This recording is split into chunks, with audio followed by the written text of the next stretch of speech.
Hello and welcome to this RC slab design masterclass. As Peter said, I'm Ian Feltham. I'm a structural engineer in Arup, and I'm going to be talking to you about the use of RC slab design within GSA.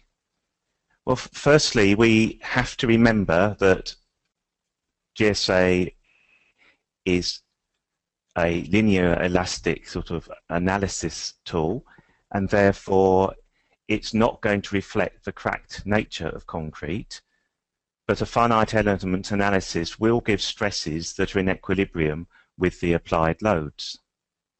So the structure will have sufficient strength if appropriate reinforcement is provided for those finite element stresses. It should be noted that if a slab is loaded by out-of-plane loads, it's unsafe simply to provide reinforcement for the MX and MY moments. The twisting moment MXY must also be considered, and that will always result in an increase in tension reinforcement.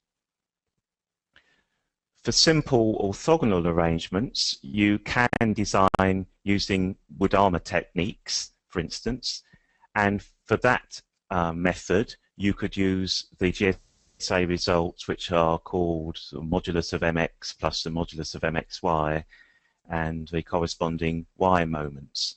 That would give, for an orthogonal arrangement with the reinforcement in the X and Y directions, a very good estimate of an equivalent moment for which you can design reinforcement. RC slab, though, is a much more rigorous analysis. It undertakes strength designs for reinforcement in any direction, and the directions don't have to be orthogonal.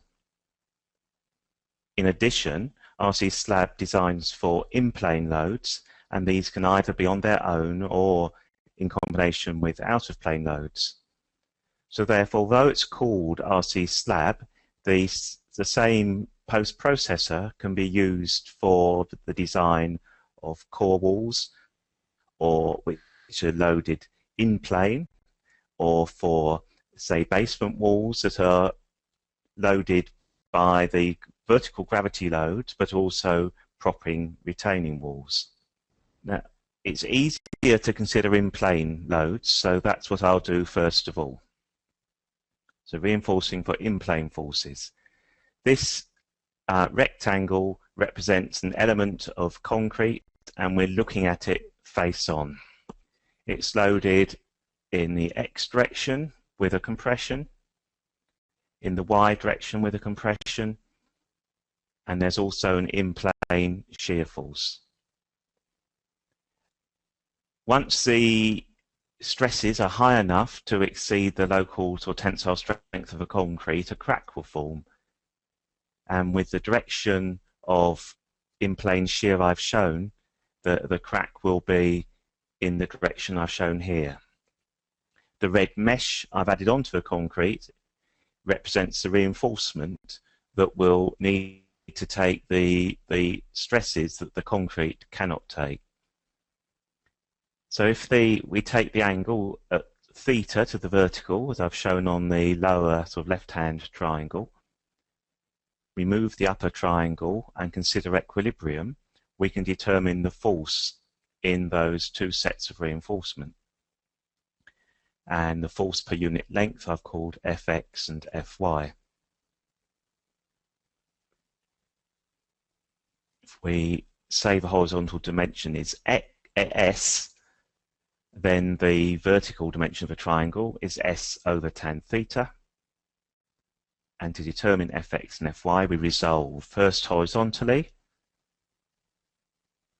We say that the horizontal force on the vertical face and the vertical component of the Fx force must equal the shear force on the lower face. And rearranging that equation, we get an expression for Fx. And if we resolve vertically in a similar way, we get a corresponding expression for Fy. If we now take a triangle that has its diagonal face at right angles to the crack. On the diagonal face, we will have sort of stress taken by the reinforcement, but there'll also be a compression taken by the concrete. So if we resolve in any direction, we can work out what FC must be, the force in the stress in the concrete. I'm going to resolve horizontally. So we have the expression here, which can be rearranged to give this expression, and then we can substitute for fx into that, and we get this expression here, which can be simplified to this one at the bottom. So if we look at the expression for fx and fy and fc, they're all obviously dependent upon theta. If we look at the expression for fc, it has sine 2 theta on the denominator. So the lowest value of fc will be given when sine 2 theta is as big as possible. The largest value of sine 2 theta will be 1 when theta is 45 degrees. So the lowest stress is developed in the concrete when theta is 45 degrees. And substituting that into the upper expressions, we'll get that Fx is simply the shear stress PV minus Px, and Fy is the shear stress PV minus Py. Now the next slide is going to plot the effect of varying theta. And the x-axes of the plots are going to be the angle theta in degrees, and the vertical axis is the stress in megapascals. So in this top left-hand graph, I've said that their Px and Py are 0, so it's pure in-plane shear. And I've plotted 4 lines on that graph. The thin red line is the stress that needs to be taken by x direction reinforcement. The dotted red line represents the force that has to be taken by y reinforcement. The heavy red line, which in this case is immediately below the green line, is the sum of those two. So it's the total reinforcement required. And Fc is the stress in the concrete. So for this particular example, we can see that for cracks at 45 degrees, the stress in the concrete is lowest and the total reinforcement required is lowest. In the next diagram, I've introduced some compression in the x direction. It moves the curves, but it's still, for this case, the lowest, the optimum result is for cracks at 45 degrees. In this next diagram, I've got some tension in the y direction. And in the final one, I've got compression in the x, tension in the y, and in each case, the shear is at 5 MPa. And in each case, the green curve is a similar curve, and it has its lowest value at 10 MPa for theta's 45 degrees. And for all of these cases where we need tension reinforcement in both directions, the lowest total area of reinforcement is given at the same angle of theta's 45 degrees. And when if you considered a panel and you were stressing it, the initial cracks would naturally form in the direction where the principal tension is highest, which for the upper left, the first case, would be at 45 degrees. In the other cases, the initial cracks would form at a different angle, but it's been demonstrated by tests that due to the sort of plasticity of reinforced concrete, as loads increased, if you provide reinforcement for this 45-degree condition, the cracks will start to rotate as bars become more and more highly stressed, and particularly as bars in one direction will start to yield. So it's generally acceptable to choose the angle of cracks that gives you the optimum amount of reinforcement for ULS calculations. Now, on the following slides, I'm going to be talking about two different approaches for choosing the amount of reinforcement you provide. There's a simple approach, and in the simple approach, the angle of the crack's first format is kept, so theta is set to that. And that gives rise to the positions on these curves marked by this solid blue dot. Then I'm going to go through a more general approach, which gives you the lowest area of reinforcement.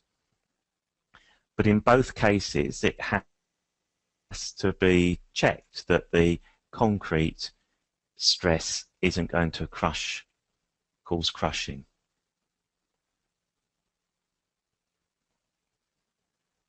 Right. Well, we've got to think, what is the compressive strength of concrete in these situations? Now, to do that, we're going to first think about tension. The upper diagram here shows a bar with concrete surrounding it. The bar is under tension, and then the second diagram down shows the stress in reinforcement. At the cracks, the total force has to be taken by the reinforcement. Midway between cracks, the stress is, or the force is shared by stress in the concrete and in the reinforcement, and the stress gets from the reinforcement to the concrete through bond. So the lower diagram, the lowest diagram, shows the stress in the concrete. As you increase the force on the bar in the top diagram, the stress in the reinforcement will increase, and the stress in the concrete between the cracks will increase, until at some stage one of those local stresses will reach the local tensile strength of the concrete, and then a new crack will form.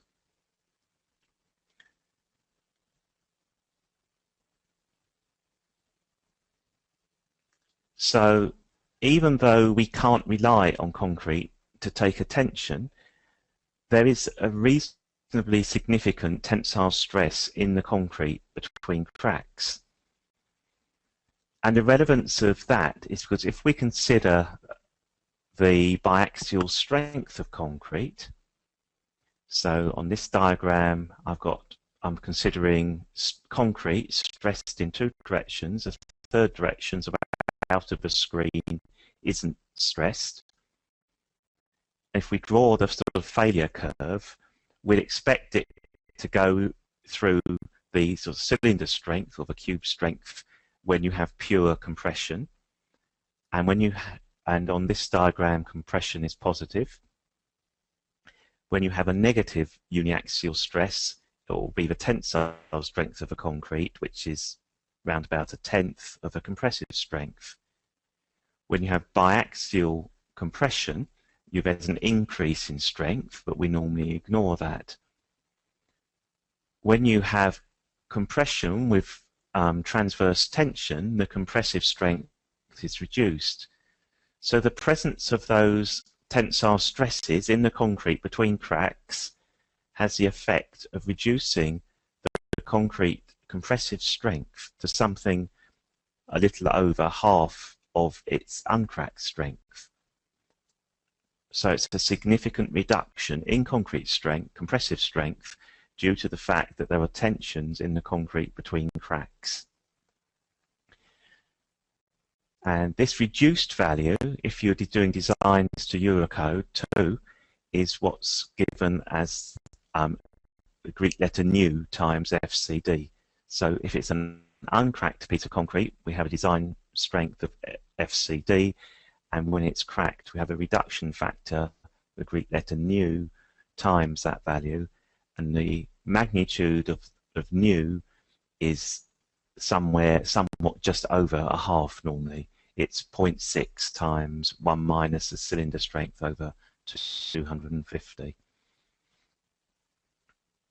So if we look at the simple approach, which I put a solid dots on those curves, I'm going to draw it look at it with using more circles. So on these more circles, the x-axis is the compressive stress, so the negative is the tensile stress, and the vertical axis is the shear stress. So the circle in blue is a certain value of applied stress. So on the Moore circle, the stress on the x-plane, which is px, pv, is shown by the upper dot, and the stress on the y-plane is shown by the lower dot. So in this case, pv has got a value, and px is a very small tensile value, and py is a larger tensile value. The principal tensile stress is the sort of left-hand position, the 9 o'clock position on that circle. The green dotted line I've shown is the compressive strength of the concrete. So we can't rely on concrete taking tension, so it goes through the origin, and the sort of 3 o'clock position on that circle is given by the compressive strength of the concrete. And to Eurocode 2, if it's uncracked, it will be the value of FCD, and if it's cracked, it's nu times FCD. And because the blue circle doesn't fall within the dotted green circle, reinforcement must be provided. Now, the green circle I've drawn, it falls within the dotted green circle, and is therefore an acceptable state of stress in the concrete. And if you had that stress in the concrete, plus what I'm indicating by red lines as stress that's taken by the reinforcement, that's in equilibrium now with the blue circle.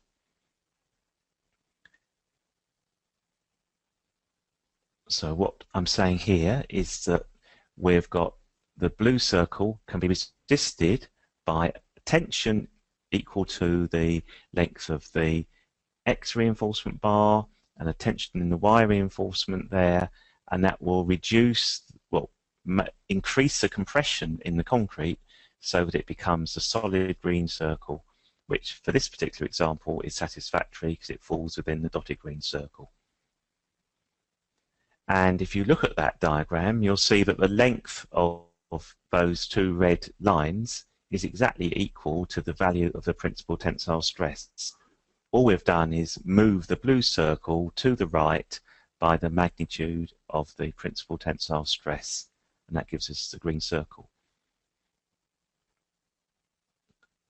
Now that corresponds to keeping the crack angle the same, because the angle, the diagonal in the blue circle makes with the x-axis is the same as the angle the green diagonal makes with the x-axis. That's saying that the principal tension remains the same. Now we'll look at the more general approach. So this is the same. We have here an applied stress. It's a different one. And I'm showing in, again in the green dotted line, the compressive strength of the concrete, which again is FCD if it's uncracked and nu FCD if it's cracked. And this is definitely cracked because we have the applied stress going well into the tensile stresses. If we simply moved this blue circle to the right so that its 9 o'clock position when it was on the origin, the blue circle wouldn't fall within the dotted green circle because the diameter of the blue circle is larger than the diameter of a green dotted circle. So there is no valid general simple solution for this loading, but there is a general solution.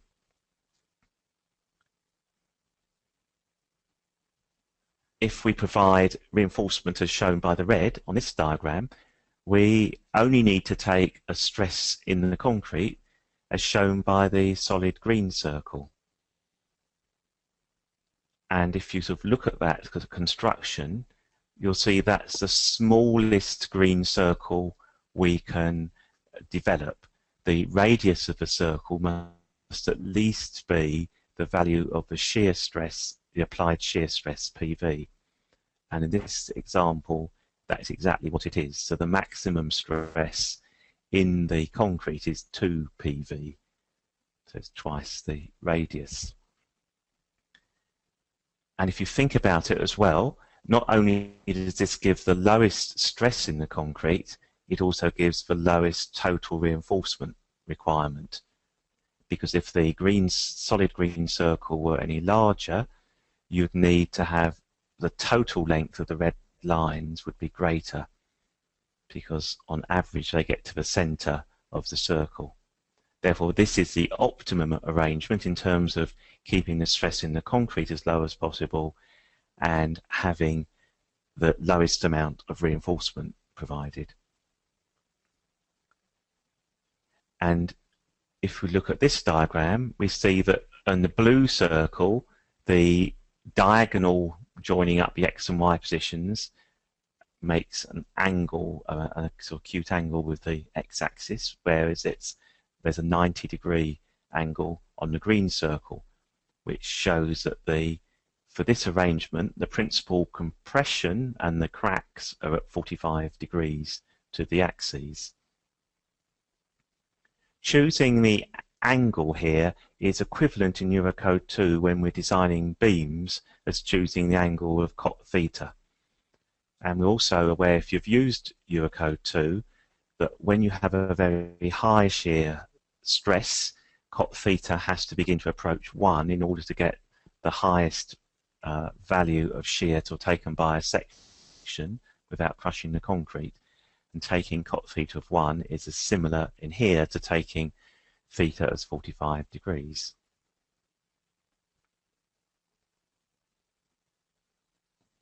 And if we look at the two red lines, we notice that the force taken by the X reinforcement is equal to PV minus PX, and on the Y reinforcement is PV minus PY.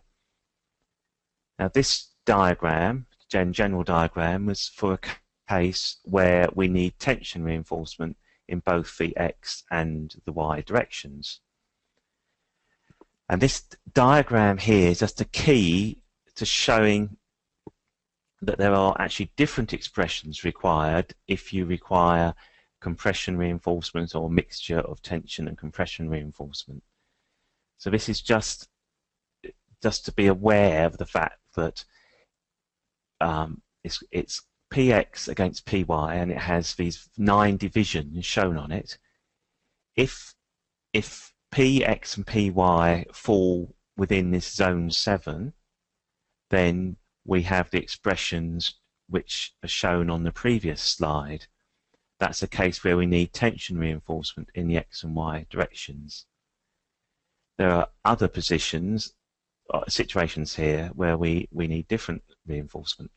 In zone 3, for instance, it's where the applied stress is such that we need compression reinforcement in both directions. In zone 5, the applied stress circle, the blue circle, would have fallen within the green dash circle, so we only need nominal reinforcement. In zone 1, which is the top left, and 9, the bottom right, we need tension reinforcement in one direction and compression in the other. And in the 4 even numbered ones, we only need reinforcement in one direction. But in principle, the approach is very similar to as I showed on the previous slide for the general case, but you can derive all 9 of these expressions. These are for orthogonal reinforcement. You can come up with equivalent but much more complex formulae if you have reinforcement in 2 general directions. And within RC Slab, it optimizes for it optimizes for in-plane forces, and later we'll see for outer-plane forces as well. It will choose the reinforcement that gives rise for lowest concrete stress and the lowest total area of reinforcement. Now, I've mentioned compression reinforcement, and you have to be a bit wary of that in making sure that you provide compression reinforcement in directions where it can get adequate compressive strain to develop its strength. So if we consider a region where we have vertical and horizontal steel in tension and a diagonal compression or strut or compression field,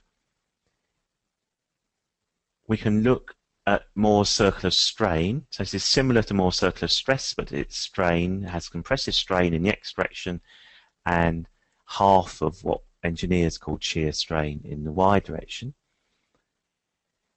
If we need compression reinforcement, the compressive strain is going to be no more than 0.0035 for ordinary strength concretes to Eurocode 2 or to BS 8110.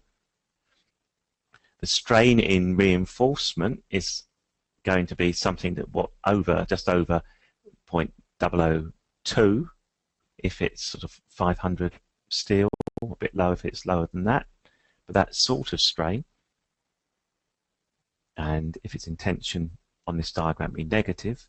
So more circular strain I've shown there. If the compression steel is at, say, 20 degrees to the direction of the strut or compression field, on Moore's circle, you go around twice the angle, that's 40 degrees, in order to calculate the strain. And for this case, we've just got sufficient strain at that angle in order for the steel to be at its design value. In this case, 0.0022. It's following sort of Eurocode. It's also worth noting that because the tension reinforcement isn't in the principal tension direction, the principal strain is considerably larger than the strain you get in reinforcement if it's aligned in the sort of best direction. But the message I want you to get from this slide is that if compression reinforcement is necessary, it has to be provided within about 15 degrees of the center line of a strut or in the direction of a compression field in order to ensure strain compatibility. Right, so what do we do if we have in and out of plane forces? Well, the apply 3 layers. They're in the upper diagrams. In the lower diagrams, I have the bending moment being taken by the outer 2 layers and the twisting moment taken by the outer 2 layers. So generally, the layers aren't of equal thickness, although within RC slab I'm making the outer 2 layers the same on the 2 sides. And then the reinforcement requirements for each layer is calculated, and it's apportioned to reinforcement positions. So the layers don't correspond to reinforcement positions. They're chosen in an iterative way, but they don't necessarily correspond to the reinforcement positions. But any reinforcement required within each layer is then apportioned appropriately to the levels at which the reinforcement is provided.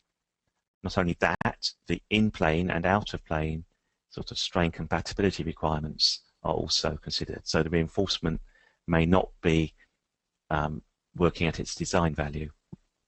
So within RC slab, it goes through a range of different layer options, and then the solution is the layer arrangement that gives rise to the lowest total area of reinforcement. Whether the inner layer is stressed or not by the in-plane forces depends upon whether it can be as a result of compatibility. So it will tend to be, if it's primarily in-plane forces, so if it's a wall or it's a slab taking very large diaphragm loads, it probably will be loaded. If it's primarily out of plane in bending with a little bit of in-plane, it will probably not be loaded. So at present, that procedure is conducted for every sort of result, whether or not it has sort of in and out of plane components. We have sort of plans to introduce faster algorithms if it's a pure in-plane or a pure out-of-plane condition, which would greatly increase the speed because it should eliminate the need to iterate and consider something like 15 to 20, depending on sort of exact geometry, different arrangements. That's something which we'll be working on in the coming year. We also hope at some stage to introduce some feature which will enable the reinforcement areas to be averaged over strips corresponding to the design strips given in various codes. As a sort of separate sort of statement, it's not really within RC Slab, but in GSA, we hope at some stage in the not too distant future to have interaction between GSA and ADSEC, which would then estimate deflections of slabs, because RC Slab is purely a strength design post-processor. It doesn't help you at all with estimating deflections apart from giving you some areas of reinforcement. So I'm now going to turn to GSA, and this is a floor taken from one of the examples that you should be able to have with your sort of GSA your package.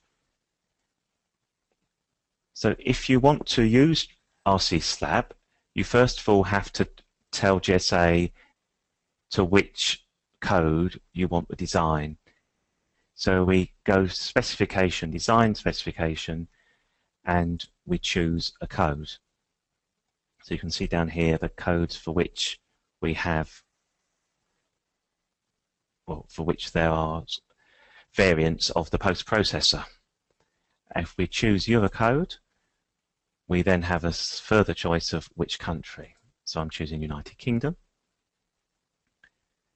We then need to give GSA some additional information about the slab, about the concrete, about the reinforcement properties. So we need to go to Properties and Design and RC Slab Design Properties. And there's a design property for each 2D element property. In this particular example, there are 3 2D element properties. I strongly advise that you use the wizard because there's information you can't add in the tabular form, and everything is clearer in the wizard.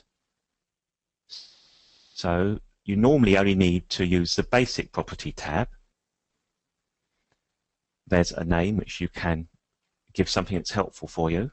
By default, the thickness of the element will be the thickness used for the analysis, but you are able, if you tick the override analysis thickness button at the bottom, you can adjust that thickness.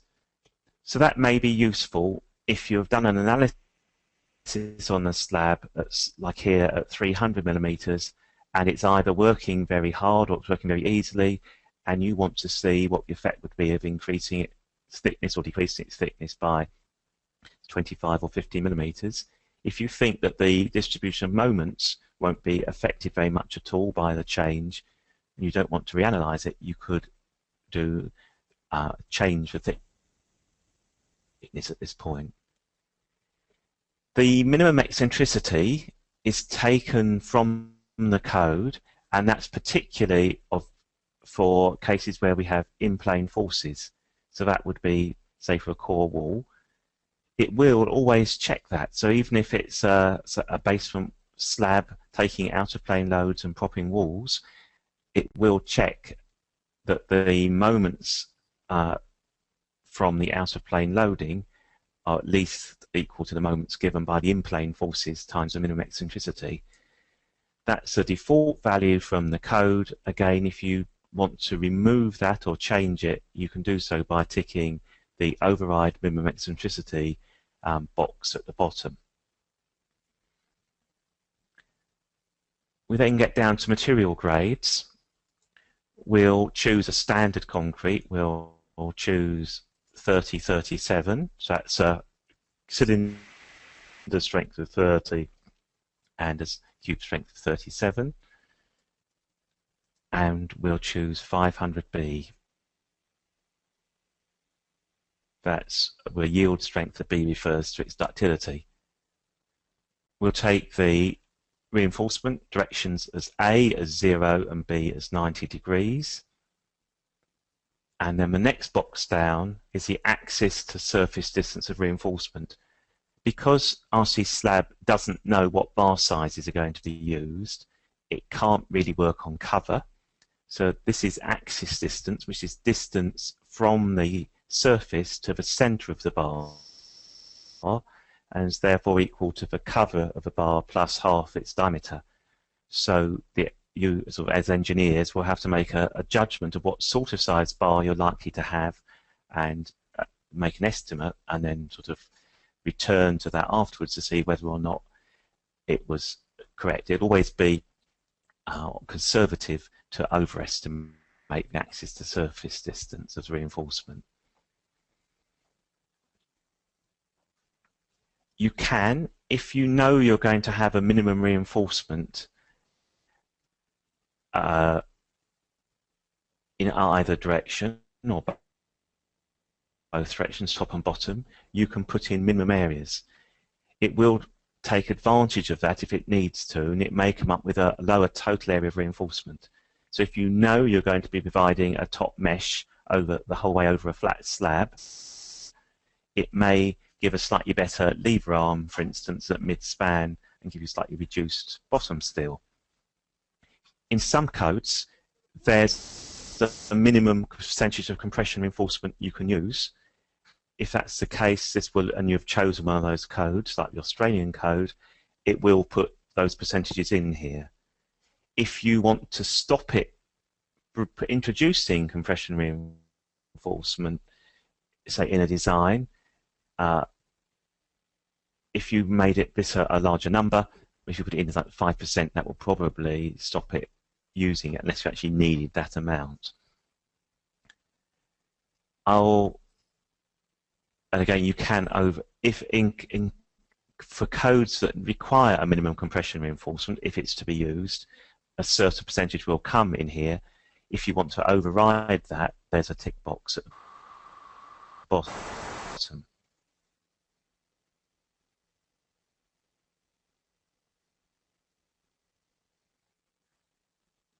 Go onto the concrete page, and you would have to specify values. But we'll go back to our 3037.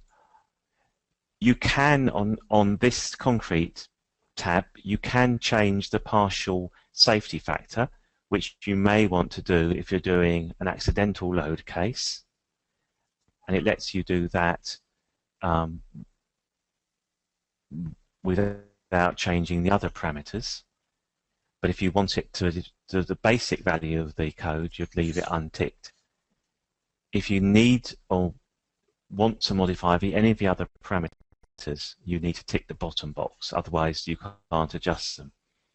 And these are all, because we've chosen Eurocode 2, these are all set to Eurocode 2 with Eurocode 2's sort of symbols. So the uncracked design strength is eta times FCD for the rectangular stress block. The crack strength is nu times FCD. The tensile design strength is given here. It's only used for determining how cracked it is. And then there are the various strains on the stress-strain curve. And lambda is the proportion of the depth neutral axis over which the stress acts. Reinforcement is similar. You can override the partial safety factor if you need to. Or you can, if you want to, you can put in your own curve. Most of these are really not used for majority of codes. The old British Bridge Code, BS 5400, has a more complicated stress strain curve. It's really it's sort of trilinear in compression and tension compression are different, which is the main reason for this page looking so complicated. Anyway, that's now, we don't normally need to go onto the concrete and reinforcement tabs, and we've set the basic parameters here, so we can say OK. If I just leave it like that at present, and we go to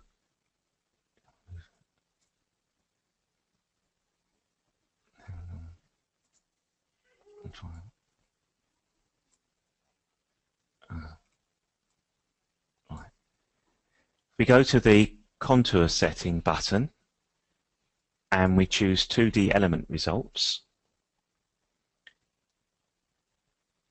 Before we go to RC slab reinforcement, if we look at the 2D element projected moments, you'll see here the wood armour moments as the lower two or lowest two moments. But at the bottom of the 2D element results, once you've set RC or slab design properties, you'll have RC slab reinforcement, and you'll get reinforcement areas for 4 positions. The top A, which for this case was 0, top B, bottom A, and bottom B. So if we look at top A,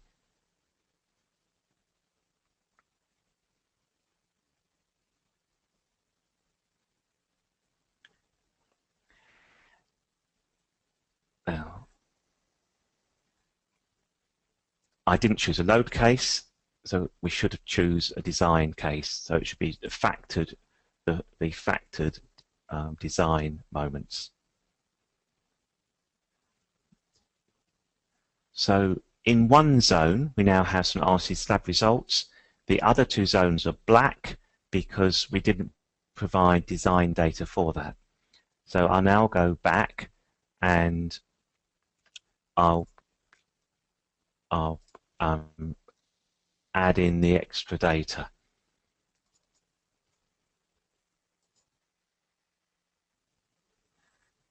And I'll start off, I'll just copy exactly what we had before for the other ones.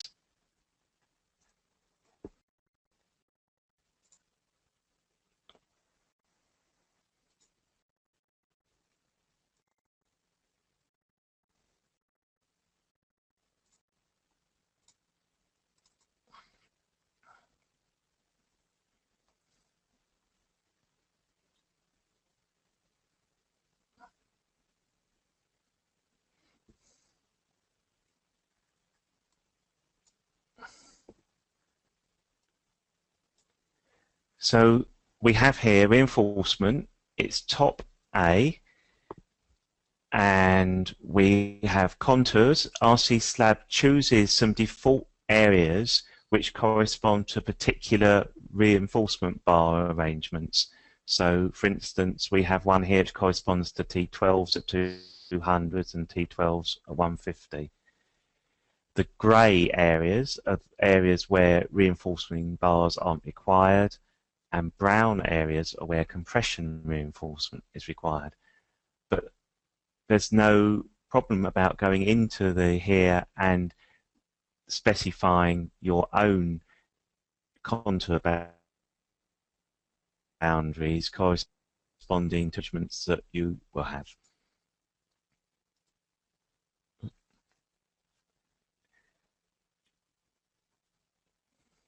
Now, if we look at this arrangement, we can see it looks slightly odd in this curved region in the middle because the reinforcing pattern doesn't seem to agree. And that's because we haven't thought about the axes. So if I clear these again, and if we put on local axes,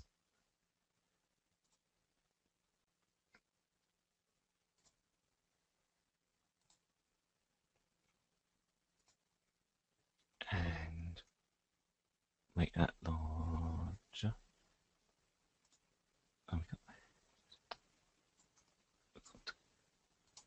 If we look at a region where we can see we'll see that in the left-hand portion, the x-axis was going in the global x direction. In the right-hand portion, the x-axis is also going in sort of the same direction, but just twisted around a few degrees. But in the radial area in between, which has a radial axis system, the x was the radial and not the circumferential direction. So for that middle region, and if we look at that middle, if we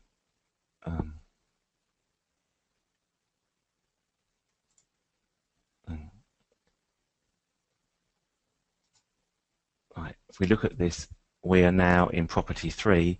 We want to change the axis of the reinforcement for that property.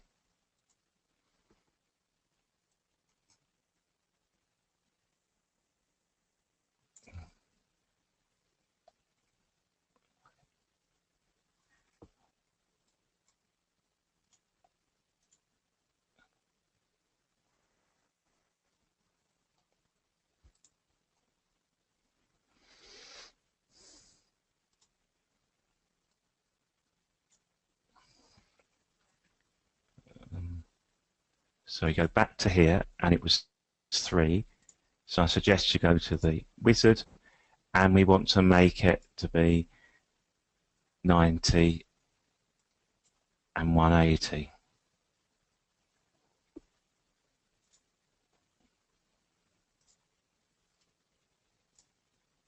And then we'll turn off the element axis, and we'll go back.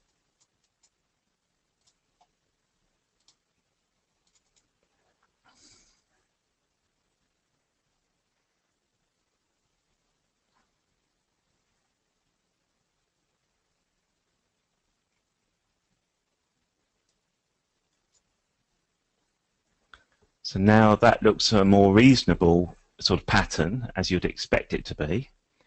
But it's important to note that the A and B directions are always given relative to the local axis. And therefore, the local axis can be set to a global axis, but that wouldn't be particularly helpful here because I expect the reinforcement will be placed parallel or normal to the edges of the 3 sections.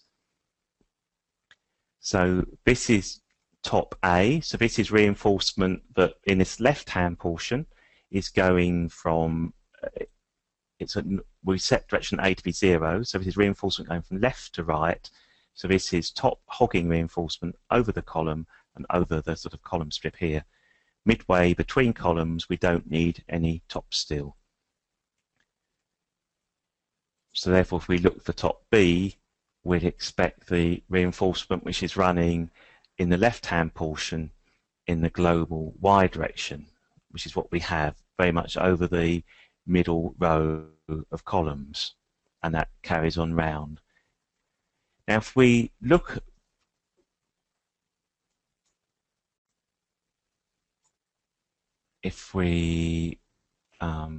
zoom in, or zoom into an area.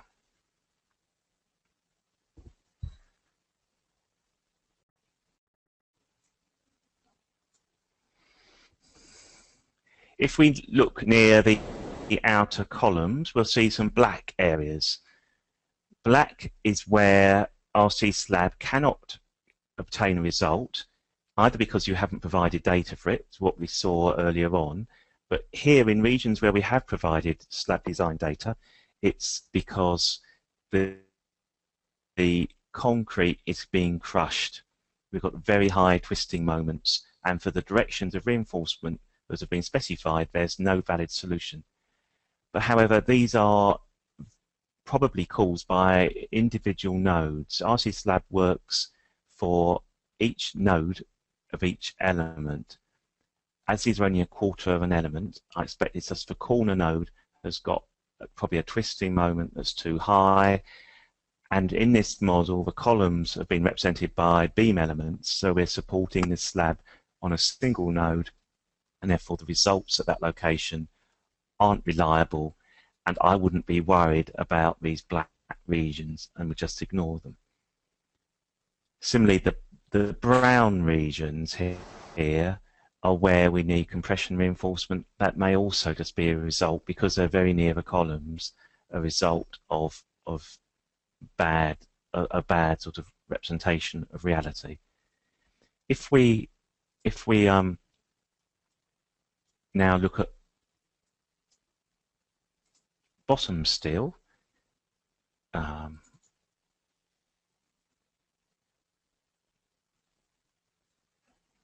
we'll see here again we've got some brown areas where a little bit of compression steel, actually quite a lot of compression steel, but probably very localized to one node, is required. Again, I would probably be happy ignoring this. It might be worth setting, saying you giving a lowest percentage of compression steel, which might help eliminate those problems. But it will also be worth looking at the bending moments or the in-plane forces, depending on what sort of structure you've got, as what might be causing those sort of very high local stresses.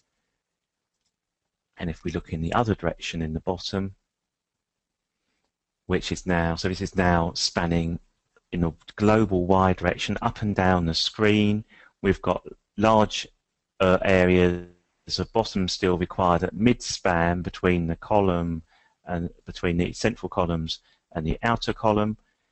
Elsewhere, there's a slightly lower amount of reinforcement, which corresponds quite well to hand calculations, where there's only a slight concentration for bottom steel. We don't have any compression steel generally needed in the central column strip, but there are these small areas where compression steel is possibly required, but that may go if the model was column supported more than one node. Well, that's all I want to sort of present. So I'll now return to Peter. Thank you very much, Ian.